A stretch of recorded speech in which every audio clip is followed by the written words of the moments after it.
There is money in sales, but there is big money in real estate sales. Sales ang isa sa pinaka-highest paid career sa buong mundo. At ang real estate sales ay isang highest price form ng selling. Kaya naman ang mga agent sa real estate ay nasa top high-paying career sa mundo. Alamin po natin ang 10 reasons bakit ba magandang maging real estate agent.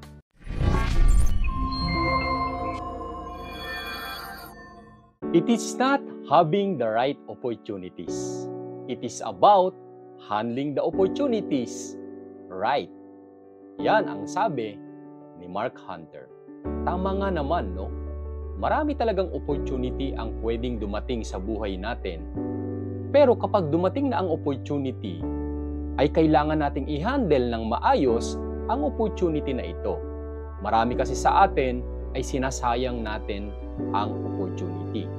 Kapag dumating ang opportunity sa iyo, maybe kagaya ng isi-share ko sa inyo ngayon, ang mga reasons bakit magandang mag-real estate agent, ang real estate career, ay pwede mo itong i-consider bilang isang opportunity at i-grab ang opportunity na ito. Number 1 reason bakit magandang mag-real estate agent ay ang huge housing demand sa Pilipinas. Marami ang ating housing demand dahil ang laki ng housing backlog sa Pilipinas, especially po sa affordable housing category. Sa kasalukuyan ay more than 6 million units ang housing backlog. At pag sinabing backlog, ito yung behind na demand. Hindi pa po kasama ang mga current demand. Kaya napakalaki ng opportunity sa real estate.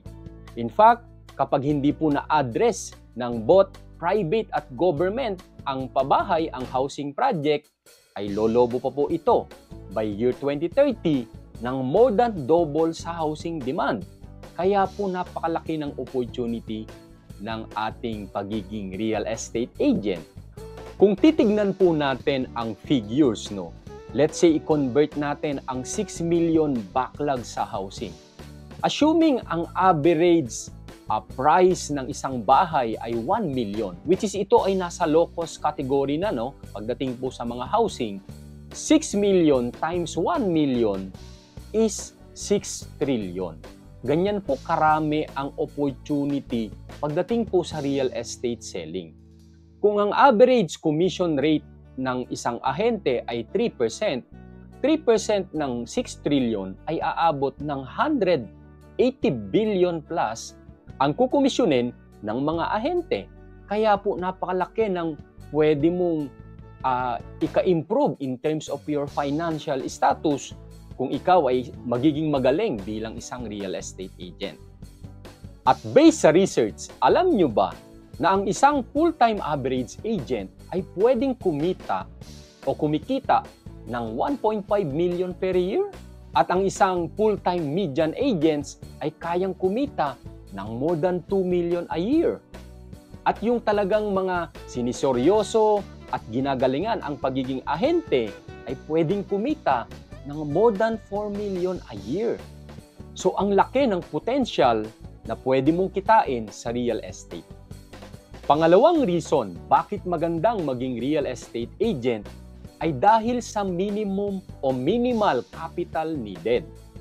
Sa real estate, hindi mo kailangan na magkaroon ka ng sarili mong office, hindi mo kailangan magrenta, hindi mo kailangan mag-hire ng tao. Ang kailangan mo lang ay yung mga basic needs lang na usually ginagamit mo na kahit hindi ka nagre-real estate. Kagaya ng load, di ba? At kailangan natin ng load. Siyempre, kung tayo ay ko-contact ng client, kailangan din natin ng internet, di ba? Transportation, and then mga meals. So yan lang po ang basic na gagastusin mo kapag ikaw ay nag-real estate. Which I think, and I know na yung load, yung ating internet, transpo, or even meals ay talaga namang part yan ng iyong monthly expenses na, di ba? Kahit hindi ka nagre-real estate. So, napaka-minimal lang ng capital o ng kailangan mong pera pag ikaw ay naging real estate agent. Kaya napakaganda po na malaki ang potential na income and then maliit lang ang iyong expenses pagdating sa real estate. Pangatlong reasons, ang real estate selling. Ang pagiging real estate salesperson, ito ay isang negosyo. I-treat nyo ito bilang isang negosyo. Ang pagiging real estate agent, ikaw ay nasa business of selling house and lot. At dahil dyan, ikaw ay parang self-employed. At isa sa kailangan mong isaisip ay ikaw ang president ng sarili mong personal sales service corporation. Kailangan mong seryosohin ang pagiging real estate agent bilang isang negosyo. Yan ang mentality na kailangan mo para ikaw ay mag-succeed dito. Dahil kung tinitreat mo ito bilang isang negosyo, seseryosohin mo ito. Diba? Mas magbibigay ka ng mas maraming time and effort sa iyong negosyo. Mas magbibigay ka ng mas maraming time and effort kasi tinitreat mo ito bilang isang negosyo. Kasi sa mga traditional business, kung ikaw ay magpuput up ng isang traditional na negosyo, di ba ikaw yung pinakamaaga na papasok sa starting business mo. Ikaw na rin yung pinakahuli na magsasarado pa ng iyong traditional business.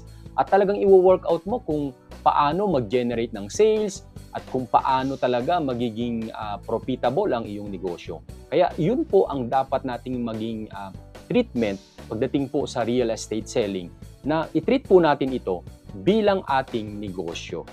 Number 4 reason ay yung unlimited potential income. The more you sell, the more you can earn.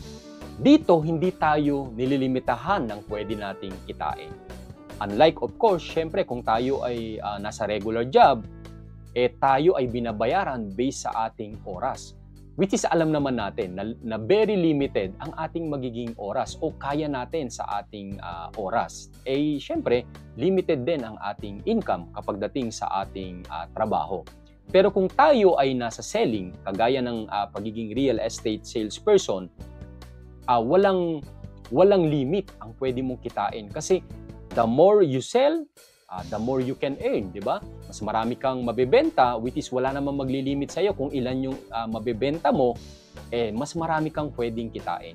In fact, sa mga real estate agent natin sa RRCT Realty at ibang mga kakilala natin, no, there are several agents na talagang nakakabenta sila ng more than 10 million. Yung iba pa nga, 15 to 20 million in 1 month, no? Kaya napakalaki nung kanila talagang pwedeng komisyonin pagdating sa pagbebenta. Number 5 na reason ay yung pagkakaroon ng time freedom. Pag sinabi nating time freedom, hindi naman ito yung time freedom na wala ka nang gagawin kapag ikaw ay naging real estate agent or real estate salesperson, no? Ang ibig ko sabihin dito ay yung pagkakaroon mo ng flexible time na kung saan pwede mong maialat sa iyong family. Especially kung halimbawa ay mga occasions ng iyong asawa, ng iyong anak, o bawat membro ng iyong immediate family ay pwede ka, di ba? O available ka. Unlike kung tayo ay nasa ating trabaho, minsan pahirapan din yung tayo ay magli-leave, di ba? Unlike kapag ikaw ay isang salesperson or ahente, kahit nasa bakasyon ka, pwede kang mag-check from time to time kung meron bang nag-inquire o kung meron ka bang mga client na kausap, di ba? You can just phone call or video call. So, ganun ka-flexi ang time mo sa real estate. Kaya, yung mga importante sa buhay ng ating pamilya, talaga namang magagawa natin kung tayo ay nasa real estate bilang isang ahente. Number 6, yung mga awards and recognition. Alam nyo, ito yung isa sa pinaka-rewarding din sa career sa real estate, no? Na kung saan tayo ay nagkakaroon ng incentives and then nagkakaroon tayo ng awards, recognition sa ating mga accomplishments sa real estate. In fact, sa atin, sa RRCT Realty, marami na tayong qualifications in terms of sa travel incentives, kagaya ng local travel. So, we get to enjoy for free yung travel incentives ng developer sa local And even sa international, no, tayo, we experience, no, na makatravel tayo ng Taiwan and then Australia dahil din sa ating mga rewards doon sa mga travel incentives na binigay ng mga developer. So yun po yung isang kagandahan kapag dating po sa real estate, no. At ganoon din syempre yung ma-recognize yung ating pinagpaguran, masama tayo sa mga top 10, no, top 10 na realty or even sa ating mga agents, top 10 agents o top 10 team leader, ay napaka-fulfilling yan sa part ng isang real estate salesperson. Kasi yung pinaghirapan mo ng buong taon, talaga namang ma-experience mo na ikaw ay ma-recognize bilang isa sa mga top seller ng particular developer, no, na ating mga binebenta. Number 7, ito yung association mo with highly motivated people. Ang mga nasa sales ay talaga namang self-driven yan, no? Yan yung mga tao na merong big dreams. Ito yung mga tao na talaga namang very highly motivated, very determined kasi meron silang gustong ma-accomplish. Marami silang goals, marami silang dreams na gustong matupad sa buhay. Maybe sa kanilang sarili or karamihan ay syempre sa kanilang pamilya. Or maybe yung basic dreams like pagkakaroon ng sariling bahay, pagkakaroon ng sariling sasakyan, mga investments. Kaya yung mga nasa sales talaga ay very highly motivated people. Kaya dito, tayo ay nagtutulungan, tayo ay naglilip ng ating mga kapwa ahente na kung saan syempre mas ini-encourage natin silang mangarap, di ba? Mas mag-set pa ng mas mataas na pangarap para yun ang kanilang maging reasons para masipagan pa nila, di ba? Dito sa real estate. Kaya sa real estate, talaga namang makikita mo yung mga big dreamers dito sa industry na ito. Number 8 reason bakit magandang mag-real estate agent ay you get to meet a lot of people.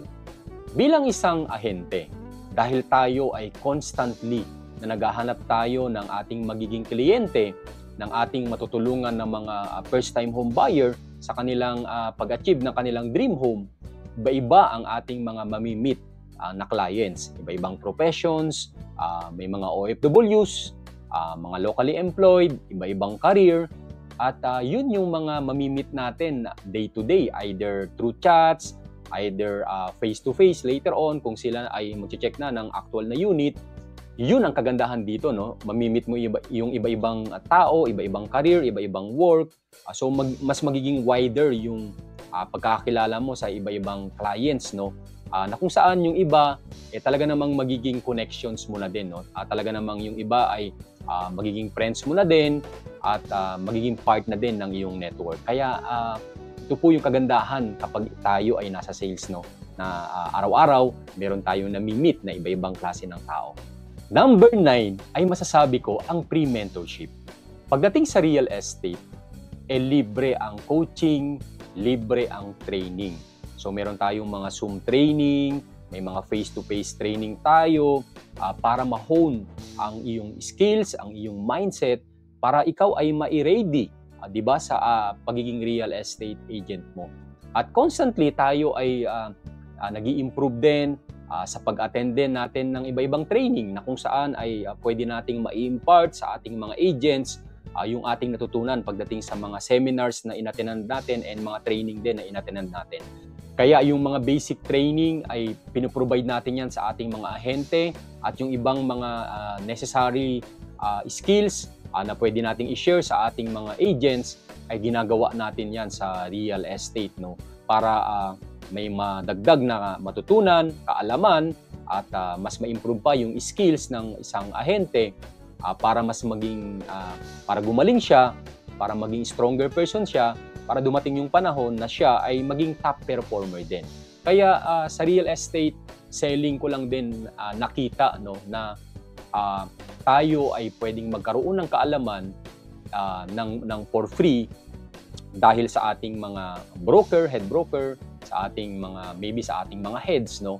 At ako bilang head ng RRCT Realty, so yun yung isang role ko, no, na talagang mai-impart yung ating knowledge, experience, skills na natutunan along the way, yung ating mga best practices na pwede nating i-share sa ating mga agents para sila ay ma-implement din nila sa sarili nila para sa kanilang ikakatagumpay later on sa pagiging real estate agent. At yung pang-10 natin na reasons sa pagiging real estate agent ay yung personal development. Ang ating kinikita ay based yan sa ating pagkatao. Directly proportionate ang ating kaalaman, ang ating skills at ang ating mindset doon sa ating kinikita. Kaya ako ay proponent. Ako personally ay proponent talaga ng personal development na kung saan nag-share tayo ng mga pwedeng basahin, nag-share tayo ng pwedeng video na panoorin ng isang real estate agent para siya ay mag-grow. Saan mang larangan, hindi lang sa real estate, ay napaka-importante ng ating personal development, ng personal growth.